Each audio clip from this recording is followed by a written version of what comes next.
Jeff Gerwich here for Modern Tactical Shooting. Now this video is all about my EDC carry, mainly this Glock 19, but I'm going to be highlighting the belts, holsters, and magazine pouches that I use for my EDC, and that's what I'm going to get into right now.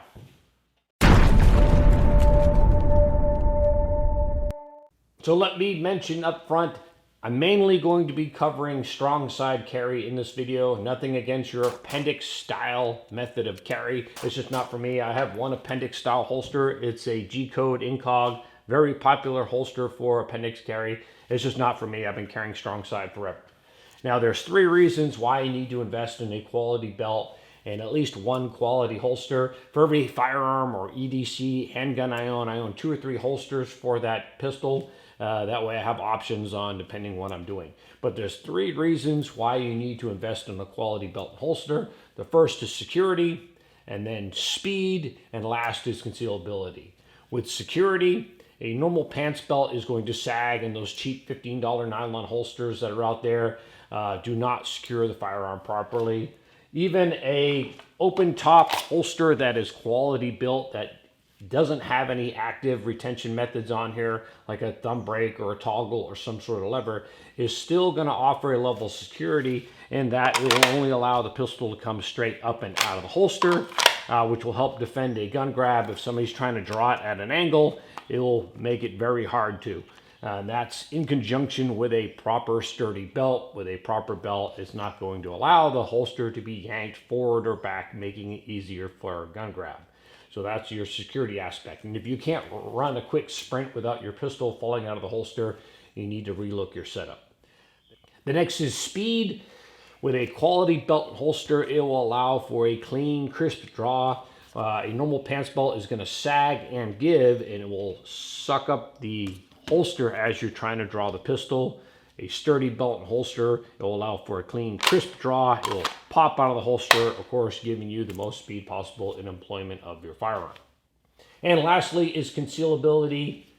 Concealing a gun on you, if you carry concealed or carry concealed, is really all about the quality and the design of the holster. You can conceal almost any handgun out there with the right holster. And again, I own 2 or 3 holsters for every pistol I carry. That way I have options depending on what I'm wearing, where I'm going, and how long I'm going to be carrying that firearm. So let's get into it right now. All right, the first belt I want to cover is the Wilderness Instructor Belt, or Original Instructor Belt, as it's listed on the website. Now I've had this belt forever, I think since 2008, 2009. So this belt is close to 15 years old, 14, 15 years old. Now, it looks like a standard rigger's belt, but it's actually super reinforced nylon. As you can see, there's not a lot of flex in it. It's just now starting to get a little, I would say, worn in. Again, I've well gotten my money's worth out of this belt, seeing how it's close to 15 years old. So it's just now getting probably a little too stretched out, but a very rigid belt. It's been, again, my daily wear belt forever, and it's a superb belt for everyday wear. The only thing, it does look a little tactical. I carry concealed, so generally my shirt's covering this belt. I would not wear this with a tucked in shirt. It just looks too tactical, I think, for EDC. A great range belt. I've actually run this in USPSA style matches also. But for an EDC belt, this Wilderness Instructor Belt is a great option. And again, this thing is, again, almost 15 years old, and it maybe just now this year probably needs to be replaced. But this is a great option and one of my favorites. All right, now the next belt I want to cover is quickly becoming my most favorite belt, and it's taking the place of my Wilderness Instructor's Belt. And that belt is from Core, and it is their black tactical belt with the X1 gunmetal belt buckle. I got this belt, full disclosure, I got this belt free from Core about 3 months ago. And I gotta say, I'm quickly becoming a fan of Core belts, and this is becoming my daily wear belt. Now, this is a black tactical nylon belt, but there's a few things that really separate this belt from a lot of belts out there on the market. And at first, I was a little skeptical of the design, but I gotta say I'm a fan. First of all, it is the most rigid belt that I own. That's an everyday wear belt. It's super rigid, as you see, zero flex in here. My most rigid belt for the longest time is this Magpul Tejas belt. It's a leather belt with a synthetic insert into it, and I would say this was my most rigid belt. This thing is super rigid, the core belt, and more importantly, it's, I would say, half the thickness of this Magpul Tejas belt. I got this to wear with suits, and honestly, it's so thick it just doesn't work with some pants belt loops. This core belt, super rigid, and it's very, very thin, so it works with all the pants I own. Another unique feature about the core belt, it's basically the way it operates like a giant zip tie. Let me open up the buckle here. So if you look on the inside here, it has these teeth, and this belt buckle, which they sell interchangeable belt buckles. Basically, it locks in and it ratchets. I don't know if you can hear it. I'll put it up to the mic.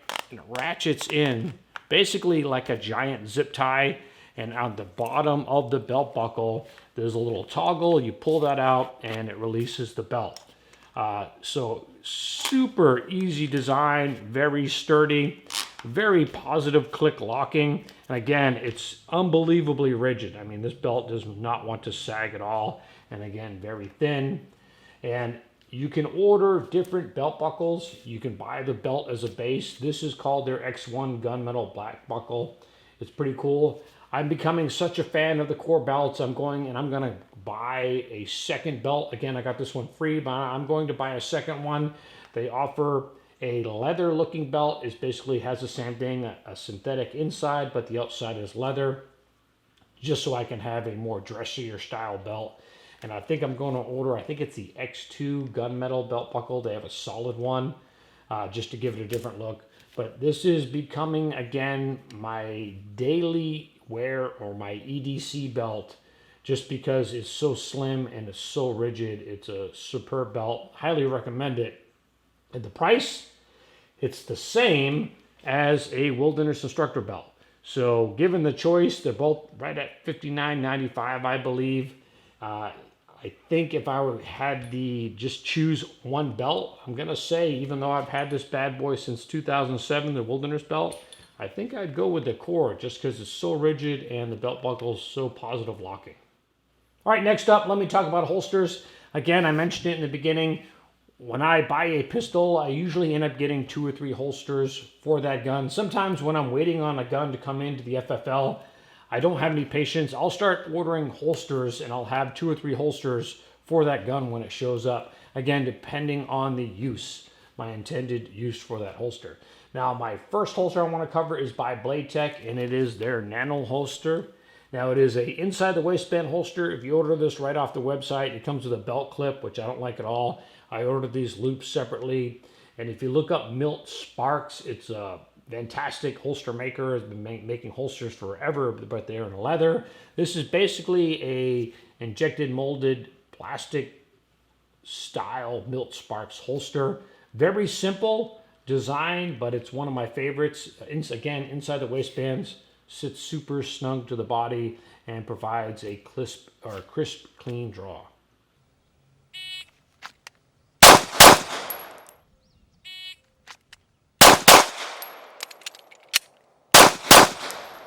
All right, the next holster I want to cover is from Raven Concealment. This is their standard outside the waistband holster. Now, I did put Raven Concealment pancake style wings on this gun holster. That way it will sit super close to the body. I don't like these standard belt loops for everyday carry. They don't suck in the holster enough. Even Raven Concealment holsters, I have a few of them. I'll talk about here in a second. But these pancake style wings, again, really put this close to the body, helps conceal the gun. Now, this has a forward cant. Now, with a forward cant holster, if you wear it right on your hip bone, when you go to draw your gun, you're going to have to angle your wrist at a funny angle to grab it. It's really ideal if you wear it behind your hip bone. That way, when you reach behind you, it's at the proper angle for where your hand naturally reaches behind you and provides a nice, crisp, clean draw. I don't wear this one that often. Usually I wear this when I'm going on long drives, like out of state, 2 or 3 or 4 hour long drives. just because wearing an inside the waistband holster on a long drive does start digging in after a while. So normally I'm rocking the BladeTech when I'm out and about in my hometown, or if I don't have a super long drive over 2 or 3 hours. Long drives, I will rock this outside the waistband one just because it's more comfortable.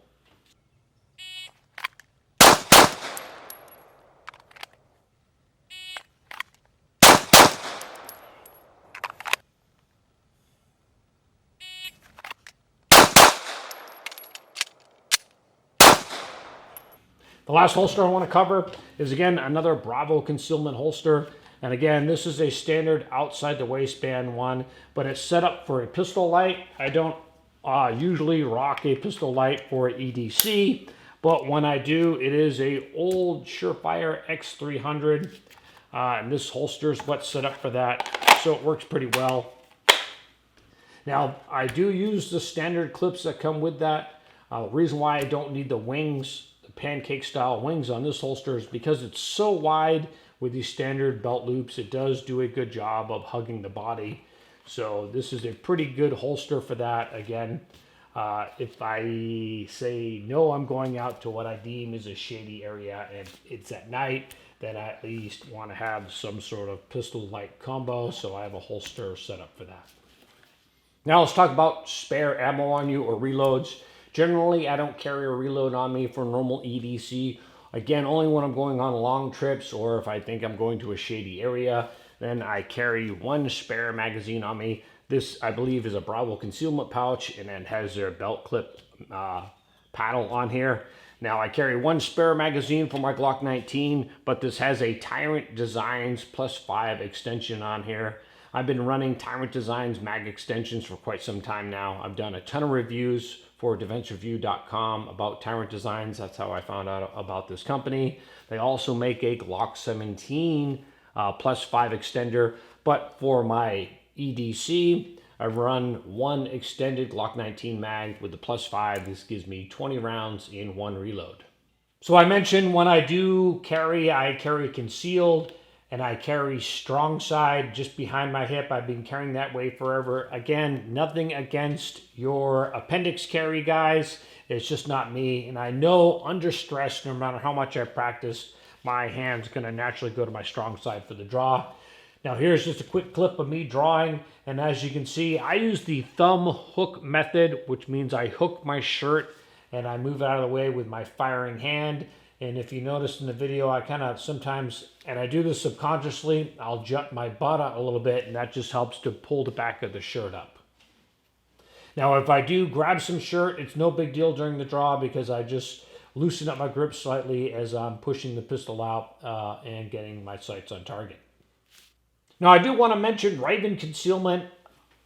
For EDC, I use a lot of Bravo Concealment products. I do like Raven Concealment. My mag pouches are actually a mix of Bravo Concealment, Raven Concealment. But generally, I'm rocking Raven Concealment on my competition style belts. Now, I'll probably do a separate video. I've talked about this belt before on my war belt video. Now, this is an ATS enfilade belt. I know it's tactical, but I actually run this in 2-gun and 3-gun. I actually have 2 different setups. This is set up for an AK. The exact same setup except with AR mag pouches. But these both sport their Raven Concealment is their Perun or Perun holster. I don't know how to pronounce it, but this is a great holster for competitive shooting. It's not a competitive shooting style holster, but I like having the holster kind of match what I use in EDC. I don't like true race holsters.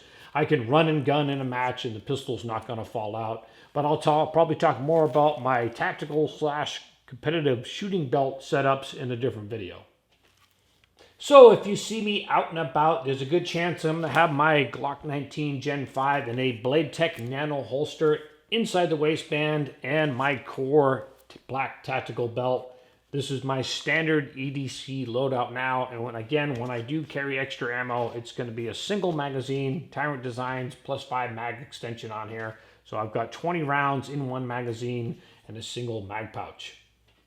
All right, so there it is. That is my EDC when I'm rocking my Glock 19. Now, as always, hopefully you found this video entertaining and informative.